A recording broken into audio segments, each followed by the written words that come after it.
ಆತ್ಮೀಯ ವಿದ್ಯಾರ್ಥಿಗಳೇ ಮತ್ತು ಪೋಷಕ ಬಾಂಧವರೇ, 10ನೇ ತರಗತಿ ಪರೀಕ್ಷೆ ಬರೆಯುವ ನನ್ನೆಲ್ಲ ಆತ್ಮೀಯ ವಿದ್ಯಾರ್ಥಿಗಳೇ, ಯಾವ ಒತ್ತಡಕ್ಕೂ ಒಳಗಾಗಬೇಡಿ. ನಿಮ್ಮ ಅಭ್ಯಾಸ ನಿಮ್ಮ ಶಕ್ತಿ,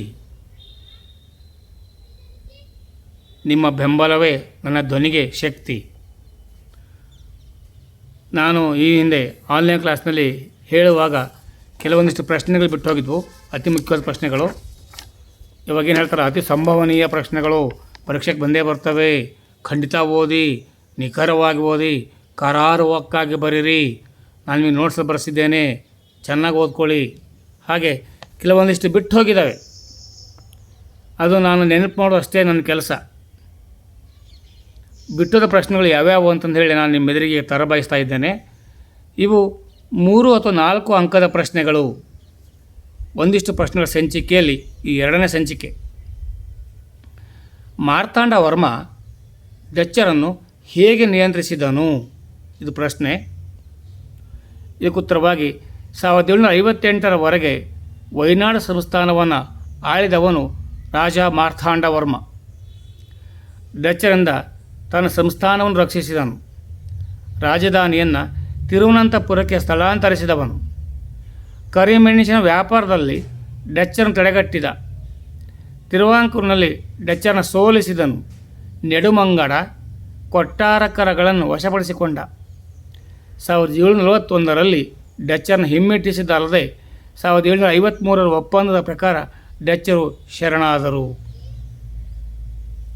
3 ಅಂಕಕ್ಕೆ ಬರ್ಬೋದು, ಚೆನ್ನಾಗಿ ಅಭ್ಯಾಸ ಮಾಡ್ಕೊಳ್ಳಿ.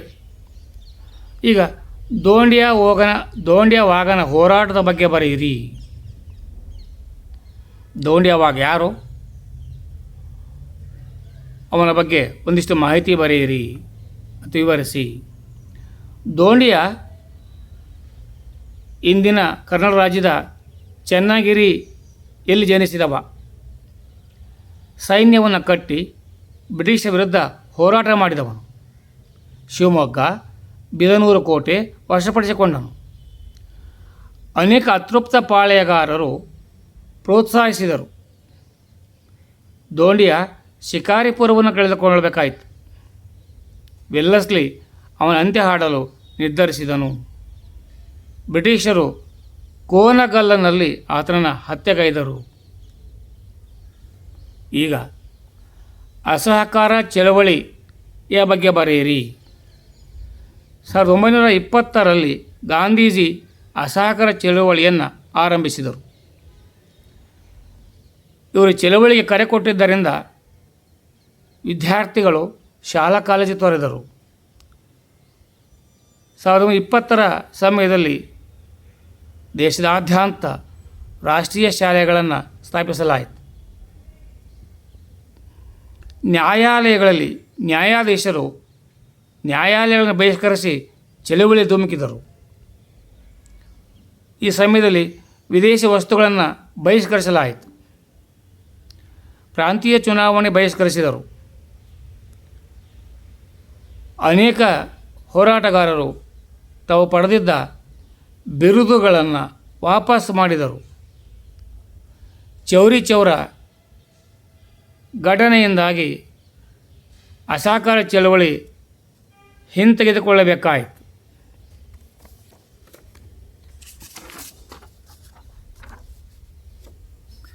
ಸಾವಿರದ 1857ರ ದಂಗೆಗೆ ಸೈನಿಕ ಕಾರಣಗಳು ಯಾವುವು? ಭಾರತೀಯ ಸಿಪಾಯಿಗಳ ಸ್ಥಿತಿ ಗಂಭೀರವಾಗಿತ್ತು. ಆಂಗ್ಲ ಸೈನಿಕರಿಗಿದ್ದ ಸ್ಥಾನ, ಮಾನ, ವೇತನ, ಬಡ್ತಿ, ಅವಕಾಶಗಳು ಭಾರತೀಯ ಸಿಪಾಯಿಗಳಿಗೆ ಇರಲಿಲ್ಲ. ಸೈನಿಕರನ್ನು ಸಾಗರೋತ್ತರ ಸೇವೆಗೆ ಒತ್ತಾಯಿಸಿದ್ದು.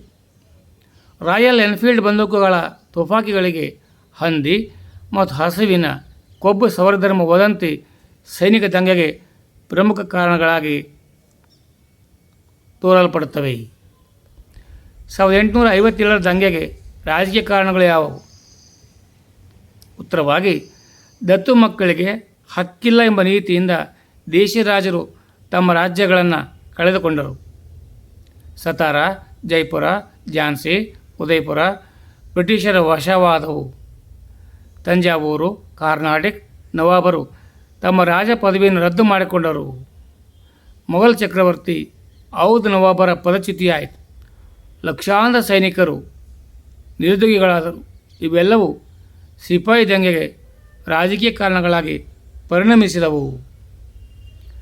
1857ರ ದಂಗೆಗೆ ಆರ್ಥಿಕ ಕಾರಣಗಳು ಯಾವುವು? ಭಾರತದ ದೇಶೀಯ ಕೈಗಾರಿಕೆಗಳು ಕ್ಷೀಣಿಸಿದವು. ಭಾರತದ ಕರಕುಶಲಗಾರರು ನಿರುದ್ಯೋಗಿಗಳಾದರು. ಗೃಹ ಕೈಗಾರಿಕೆಗಳು ನಷ್ಟ ಅನುಭವಿಸಿ ಶಿಥಿಲಗೊಂಡವು. ಜಮೀನ್ದಾರನು ಕೃಷಿಕರನ್ನು ಶೋಷಿಸುತ್ತಿದ್ದನು. ಕೃಷಿಕರು ಆರ್ಥಿಕ ಸಂಕಷ್ಟ ಅನುಭವಿಸಿದರು. ಇವೆಲ್ಲವೂ ಸಿಪಾಯಿ ದಂಗೆಗೆ ಆರ್ಥಿಕ ಕಾರಣಗಳಾಗಿ ಪರಿಣಮಿಸಿದವು. ಸ್ವಾತಂತ್ರ್ಯ ಹೋರಾಟದಲ್ಲಿ ಮಂದಗಾಮಿಗಳ ಪಾತ್ರ ಏನು? 4 ಮಾರ್ಕ್ಸಿಗೆ ಬರ್ಬೋದು. ಹಾಗಾದ್ರೆ ಮಂದಗಾಮಿಗಳು ಅಂದರೆ ಯಾರು? ಮೊದಲೇ ಅವರ ಪಾತ್ರ ಏನು? ಬ್ರಿಟಿಷ್ ಆಳ್ವಿಕೆ ಹಾಗೂ ನ್ಯಾಯ ಪರಿಪಕ್ವತೆಯಲ್ಲಿ ನಂಬಿಕೆಯುಳ್ಳಂಥವರನ್ನು ನಾವು ಮಂದಗಾಮಿಗಳು ಎಂದು ಕರೆಯುತ್ತೇವೆ. ಎಂ.ಜಿ. ರಾನಡೆ, ಬ್ಯಾನರ್ಜಿ, ದಾದಾಬಾಯಿ ನವರೋಜಿ ಮಂದಗಾಮಿಗಳ ಪಂಥದ ಪ್ರಮುಖರಾಗಿದ್ದರು. ಪ್ರಾರ್ಥನೆ ಮತ್ತು ಮನವಿ ಮೂಲಕ ಬೇಡಿಕೆ ಸಲ್ಲಿಸುವುದು, ಜನರಲ್ಲಿ ರಾಜಕೀಯ ಎಚ್ಚರ ತರಲು ಪ್ರಯತ್ನ ಮಾಡುವುದು, ಅದಕ್ಕಾಗಿ ಸಭೆಗಳನ್ನು ನಡೆಸುವುದು, ಸರ್ಕಾರಕ್ಕೆ ಮನವಿಗಳನ್ನು ನೀಡುವುದು, ದೇಶದ ಕೈಗಾರಿಕೆಗಳ ಅಭಿವೃದ್ಧಿಗೆ ಒತ್ತಾಯ ಮಾಡುವುದು, ಸೈನಿಕ ವೆಚ್ಚ ಕಡಿಮೆ ಮಾಡುವುದು, ಉತ್ತಮ ಶಿಕ್ಷಣ ಕೊಡುವುದು, ಬಡತನದ ಬಗ್ಗೆ ಅಧ್ಯಯನ ಮತ್ತು ಪರಿಹಾರ, ಸಂಪತ್ತಿನ ಸೋರಿಕೆ ಬಗ್ಗೆ ವಿವರಿಸಿದರು. ಇದು ಸ್ವತಂತ್ರ ಹೋರಾಟದಲ್ಲಿ ಮಂದಗಾಮಿಗಳ ಪಾತ್ರ. ಹಾಗಾದರೆ ಸ್ವತಂತ್ರ ಹೋರಾಟದಲ್ಲಿ ತೀವ್ರವಾದಿಗಳ ಪಾತ್ರ ಏನು? ತೀವ್ರವಾದ ನಿಲುವು ಪ್ರತಿಪಾದಿಸುವ ಬಣ, ಇದಕ್ಕೆ ತೀವ್ರವಾದಿಗಳನ್ನು ಕರೆಯುತ್ತೇವೆ. ಲಾಲ್ ಬಾಲ್ ಪಾಲ್ ಈ ತೀವ್ರವಾದಿಗಳ ಬಣದ ಪ್ರಮುಖರು. ಬಂಗಾಳ ವಿಭಜನೆ ವಿರೋಧಿಸಿದರು. ಸ್ವದೇಶಿ ಆಂದೋಲನಕ್ಕೆ ಕರೆ ಕೊಟ್ಟರು.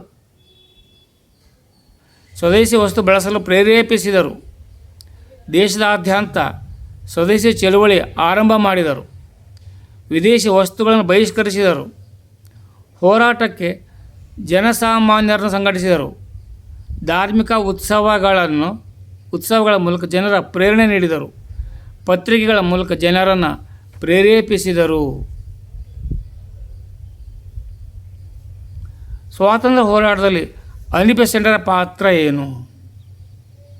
ಥಿಯಾಸಫಿಕಲ್ ಸೊಸೈಟಿ ಕಾರ್ಯಗಳಿಗೆ ನವಚೈತನ್ಯ ತುಂಬಿದವರು ಆನಿ ಬೆಸೆಂಟ್. ಭಾರತೀಯ ಸಂಸ್ಕೃತಿಯ ಬಗ್ಗೆ ಅಭಿಮಾನ ಬೆತ್ತಿದವರು. ಸಮಾಜದಲ್ಲಿ ಸಮಾನತೆ, ಸಹೋದರತೆ, ಸಾಮರಸ್ಯ ಸಾಧಿಸಲು ಪ್ರಯತ್ನಿಸಿದರು. ಸ್ವಾತಂತ್ರ್ಯ ಚಳುವಳಿಯನ್ನು ಬೆಂಬಲಿಸಿದರು. ನ್ಯೂ ಇಂಡಿಯಾ ಪತ್ರಿಕೆ ಪ್ರಾರಂಭಿಸಿದರು. 1916ರಲ್ಲಿ ಹೋಮ್ ರೂಲ್ ಚಳುವಳಿ ಪ್ರಾರಂಭಿಸಿದರು. 1917ರಲ್ಲಿ ಕಾಂಗ್ರೆಸ್ ಅಧಿವೇಶನದ ಅಧ್ಯಕ್ಷೆ ಕೂಡ ಆಗಿದ್ದರು. ಕಾನ್ಸ್ಟಾಂಟಿನೋಪಲ್ ವಶ ಮಾಡಿಕೊಂಡವರು ಯಾರಪ್ಪ ಅಂದರೆ ಆಟೋಮನ್ ಟರ್ಕರು. ನೀರಿನ ನೀತಿ ಜಾರಿಗೆ ತಂದವರು ಯಾರು? ಆಲ್ಮೇಡ.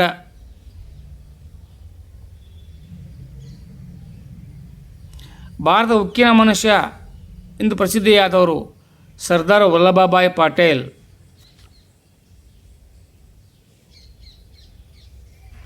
ಥಿಯಾಸಫಿಕಲ್ ಸೊಸೈಟಿಯ ಸ್ಥಾಪಕರು ಮೇಡಮ್ ಬ್ಲಾವಟ್ಸ್ಕಿ, ಕರ್ನಲ್ ಓಲ್ಕಾಟ್.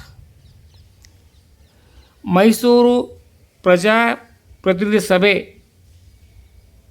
ಅಂತಂದಂಥ ದಿವಾನರು ಯಾರು? ದಿವಾನ್ ಸಿ ರಂಗಾಚಾರ್ಲು. ಸಿವಿಲ್ ಸರ್ವಿಸ್ ಪರೀಕ್ಷೆ ಯಾವ ದಿವಾನರ ಕಾಲದಲ್ಲಿ ಜಾರಿಗೆ ಬಂದಿತ್ತು? ಕೆ ಶೇಷಾದ್ರಿ ಅಯ್ಯರ್. ಕೊಪ್ಪಳ ದಂಗೆಯ ನಾಯಕತ್ವ ವಹಿಸಿದವರು ಯಾರು? ವೀರಪ್ಪ. ರಾಷ್ಟ್ರೀಯ ಕಾಂಗ್ರೆಸ್ನ ಸ್ಥಾಪಕ ಯಾರು? ಎ.ಓ. ಹ್ಯೂಮ್. ಒಂದನೇ ಕರ್ನಾಟಕ ಯುದ್ಧ ಯಾವ ಒಪ್ಪಂದದೊಂದಿಗೆ ಮುಕ್ತಾಯವಾಯಿತು? ಎಕ್ಸ್ ಲಾ ಚಪೇಲ್. ಎರಡನೇ ಕರ್ನಾಟಕ ಯುದ್ಧ ಪಾಂಡಿಚೇರಿ ಒಪ್ಪಂದ. ಮೂರನೇ ಕರ್ನಾಟಕ ಯುದ್ಧ ಪ್ಯಾರಿಸ್ ಒಪ್ಪಂದ. ಒಂದನೇ ಆಂಗ್ಲೋ ಮರಾಠ ಯುದ್ಧ ಸಾಲ್ಭಾಯ್. ಎರಡನೇ ಆಂಗ್ಲೋ ಮರಾಠ ಯುದ್ಧ ಬೆಸ್ಸಿನ್. ಒಂದನೇ ಆಂಗ್ಲೋ ಮೈಸೂರು ಯುದ್ಧ ಮದ್ರಾಸ್. ಎರಡನೇ ಆಂಗ್ಲೋ ಮೈಸೂರು ಯುದ್ಧ ಮಂಗಳೂರು. ಮೂರನೇ ಆಂಗ್ಲೋ ಮೈಸೂರು ಯುದ್ಧ ಶ್ರೀರಂಗಪಟ್ಟಣ. ಮೊದಲನೇ ಮಹಾಯುದ್ಧ ವರ್ಸೆಲ್ಸ್ ಒಪ್ಪಂದ 1919ನೇ ವರ್ಷ.